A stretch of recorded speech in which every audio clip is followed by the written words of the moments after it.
Hey guys, welcome back to Fantasy Tip. My name is Julian, and this is the Drops episode for week 11 of the fantasy hockey season. Now, I know I didn't have a Drops episode last week. That's because I was working closely with Max to help him put out his first video, as well as making an injury report video for you guys, which I hadn't done yet at this point this year. So I hope you guys appreciated that injury report video, but we're going back to the Drops video this week. Before we get started though, guys, please leave a like and hit that subscribe button. And if you do want some notifications for every single video I post to help you out with your fantasy hockey team, click that notification bell. Let's jump into it now, and let's start with some forwards that you can consider dropping for this week. Now, I don't hate any of the guys on this list, and I think that they are serviceable still in deeper leagues. But if you are in shallower leagues, there's other guys out there that are a little bit more enticing. They are definitely droppable. Dominik Kubalik had an amazing start to the year, right? Like, he just broke out like crazy and he's been playing very, very well. As of late, he's been quite cold. Now, he's playing on the second line with Andrew Kopp and Lucas Raymond. That deployment isn't bad, so it doesn't make that much sense that he's starting to slump off. Well, guys, his production to start the year was very much unsustainable, and he's finally starting to level out a little bit. Now, if you are in deeper leagues, there's no way on earth that I'm dropping Dominik Kubalik, because he's going to turn it around later. He may not be as good as he was earlier this season, but he definitely still will be serviceable. Now, if I'm in a shallower league, Dominik Kubalik, not producing right now for me. I'm going to be dropping him. Anders Lee is another guy who was very, very good to start the year. I warned you guys that he may not be sustainable that whole year round because Anders Lee is a very, very streaky player. And he has really, really cooled down lately. He's playing now on the top line, though, with Matt Barzal and Wallstrom. So they're trying to get him going, but he has not been getting going.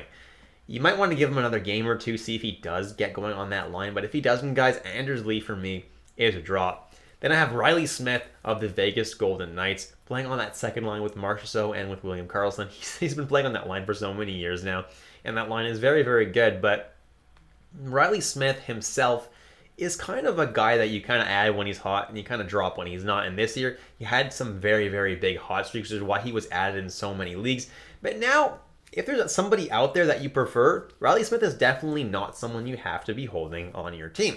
Then I have Andrew Mangiapane of the Calgary Flames. And it's kind of good that he's been a little bit better as of late, especially since last week the Flames did have, the off-night schedule, so you wanted him to be a little better, so that's good.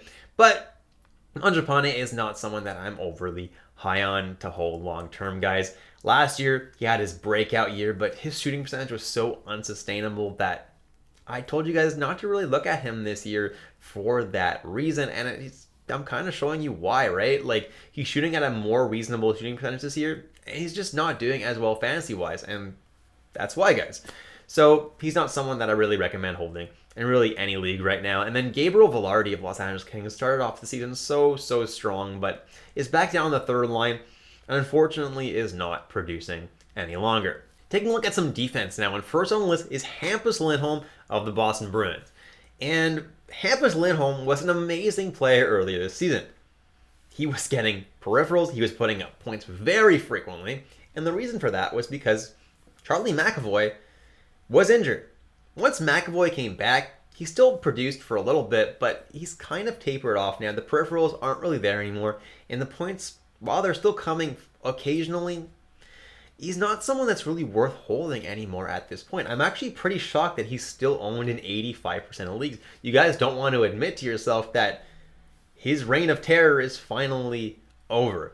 And it's too bad, because Lindholm was someone who was great earlier this year, but with McAvoy back in the lineup, he just doesn't have as much value, unfortunately. If you can trade this guy instead of dropping him for an asset, I would suggest doing that. Otherwise, you may have to consider dropping him sometime soon.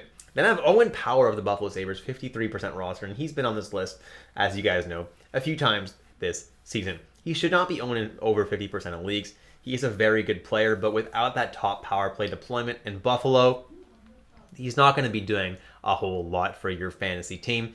And with Rasmus Dahlin playing as well as he is, there's no way Owen Power is going to be on that top power play anytime soon. Then John Klingberg of the Anaheim Ducks, 44% rostered still, which doesn't make any sense at all because Klingberg has been terrible this year, and he's not even on the top power play anymore. It's Fowler, so I don't know why you guys are hanging on to Klingberg. He has just been brutal, and I strongly suggest dropping him. I don't know why you're having this waste of space on your team. Then Jake Sanderson, the Ottawa Senator, is not getting top power play time anymore, and his production has not been very good. He's also someone that I would drop. Justin Schultz as well. He's very, very streaky. When he's on, he'll get a whole bunch of games in a row where he puts up an assist. But he's got a whole bunch of games in a row now where he's been doing absolutely nothing, been going negative with your plus minus. Definitely not someone that's helping your fantasy team at all. He's a drop right now. Jumping into goalies now, and I have Jack Campbell on this list. And for a good reason, guys. Stuart Skinner is seeing 3 out of every 4 starts about on average, and that's just not enough for Jack Campbell to be worth holding right now on your fantasy team. If you're in a super deep league, yeah, there's a good chance Jack Campbell does regain the crease later on in the season. But right now, he's a waste of space on your fantasy team. Then I have Charlie Lindgren of the Washington Capitals. And yeah, I did include him in my waiver wire video, but I did tell you there that he will also be included in my drops video, because as soon as Kemper gets back, Lindgren just doesn't see as many starts anymore and definitely is not being worth holding on to in 43% of leagues. Anton Forsberg is the next guy that I would take a look at dropping. He's still owned in 40% of leagues, and earlier in the season when Talbot was injured, he was an awesome guy to have on your team. But Talbot is back, and he's playing really well over the past 3 games. He's been playing some incredible hockey, and that's why Forsberg right now is just not someone that I'm loving having on my team right now, and is a drop in the vast majority of leagues. Then I have Alex Nedeljkovic, and this is a funny one. In 16% of leagues, he's still owned for some reason, and Detroit just had a back-to-back set. Husso got the first game, and then they started their 3rd string goalie instead of starting Alex Nedeljkovic, which means that Alex Nedeljkovic is now their 3rd string goalie, and Hellberg is now their 2nd string goalie. So yeah, Nedeljkovic owners, just drop him, all right? It's not worth hanging on to this guy any longer.